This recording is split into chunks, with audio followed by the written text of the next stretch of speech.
Hi guys! So, una yung buhaton kung mag chicken pastel no palit jud mong manok, char. And then, limpyohan ninyo yung tarong as usual. Lisod food. Bito-bito seryoso ta. So, limpyohan mo, then mo na siya. Pabukalon mo mga 25 minutes. Then, butangan mo o kanang kanang lamas. Tangan mong ahos para pahumog. Isuod rasad ko ani actually dugar ako ani gusto mo muluto, gusto mo tilaw dayon. Mahal man gud siya o paliton kita na lang muluto balag hago. Tani mo siya asin, ahos, dayon paminta para humot siya, di ba? Then andang pagkaglamas kay para sa ini ko ini gisa. Limot man ko eh.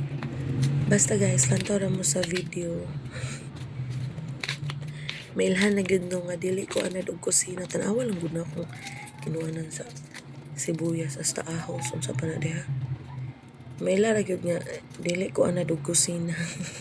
Ganahan ako mo kuno kanang inani kanang ako ganahan lang ta sundugon inana.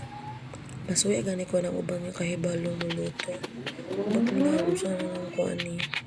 May rata mo kaon ani. Pati gininitan sa kutsilyo, binutangan sa kutsilyo, ambot. Diba, lami man ng chicken pastel lili kasi man na siya somewhere in, dili ko sure, Usamis? Basta kay Mindanao na, nabukal na siya. Umot kayo na siya doon.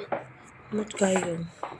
Then guys, ag magluto mo ana, sa gula, ang inyo bitang isabaw gamay kay katupong binukalan nga inini tubig. Kusit-kusitong sana siya nimo ginagmay. Syempre, dili siya nimo pwede katong sliceon. Lahi man. Mamaot man siya. Imo siya kusit-kusiton hinay-hinay.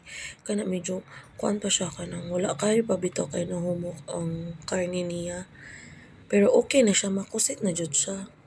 Mayon ana. Diba? Gagmay-gagmayon nimo. Kapoy lang siya gagmay-gagmay guys. Time consuming gyud siya as in, pero try mo og luto ani. Lami gyud siya. Pwede niyo siya butangan og butter, yung gamiton og gisa, then chicken cubes. Ako wala naman ko nakagamit ana ka wala ko kapalit. Actually na ko mga kulang nga ingredients, pero okay ra, matawag ra po siya chicken pastel basta kay importante dili mawala ang black pepper. Lami man gud ang black pepper, di ba? Pahalang-halang siya gamay ba. Ting ako na siyang gibutangan og gamayng sili. Mao na siya. Tiwasan na lang yung lantaw ang video guys. Wala na ko ika voice over, wala na ko ika chika ninyo. So na po mag-chika sa mga sumaabot na video. Bye! Amping! Adto na ko.